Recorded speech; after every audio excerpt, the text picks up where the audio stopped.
Welcome back and thanks for joining us. I'm Alex Johnson and it's time for a special Middle of the Bench Sports Report covering all the action from around the interior. But tonight we are covering the 119th annual Midnight Sun Game where the Alaska Goldpanners are taking on the Seattle Studs for Game 2 of the series.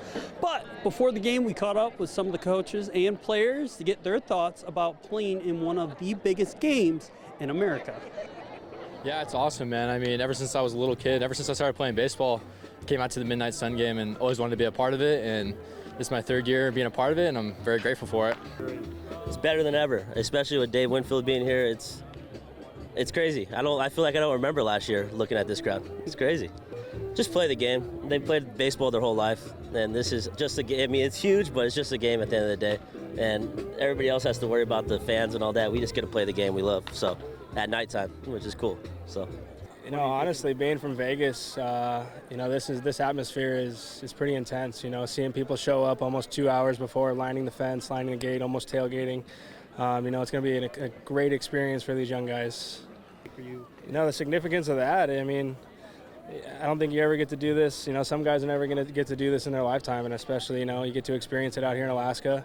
The historical, game of this, and having as many people here, I think it's going to be a great experience for these guys.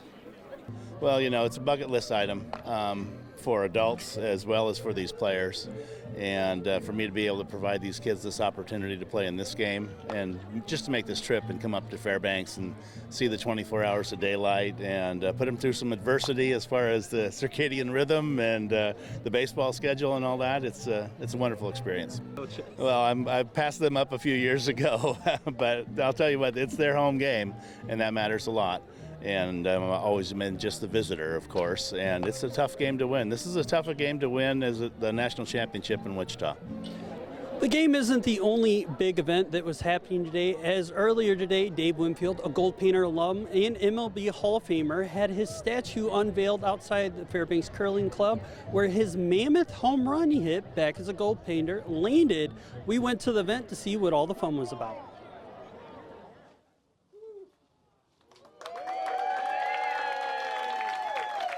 Although it was a day of celebration, Dave Winfield was also able to achieve one other thing than just getting the statue, and that is to get his former teammates and Hall of Famers to stop messing with him about not having a statue.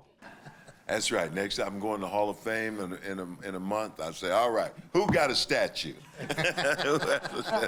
And all the guys from Ozzie Smith and Ricky Henderson and Frank Thomas and George Brett and everybody, but it's, I was going to be okay if I never had a statue, but this takes it to another level, man.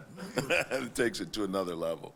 Winfield has numerous awards and recognitions, being a 7-time Gold Glove winner, a 6-time Silver Slugger, and a 12-time All-Star. But for him, being able to finally get the recognition and a statue has left him a bit speechless. Way up there. I don't know how to rank anything like that. Like what's the best thing that ever happened to you or whatever in baseball. World Series championship was, great. But this is way up there to have a permanent recognition. My contributions in baseball and community is what this represents. It's just way up there. It's hard to put into words. Although his stats as a pro are amazing and absolutely deserving of his Hall of Fame status, his first statue will definitely be up there on his list of achievements, and hopefully his former teammates will finally stop messing with him about it, even though we talked about it in the package. But I know he definitely had some fun with that one. But let's get into what's going on behind us in the game. Seattle was up 2 runs, and then Matt Bell hit a 2-run homer to bring it to 3-2 in the top of the 4th. They just knocked in another one with Badawi knocking in a single RBI.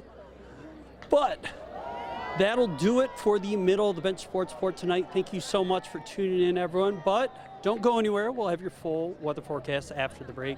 And I will see you tomorrow with more sports. But before we go, I know as a sports anchor, I'm supposed to be impartial and, not show favoritism. But this is our game, and this is our team, so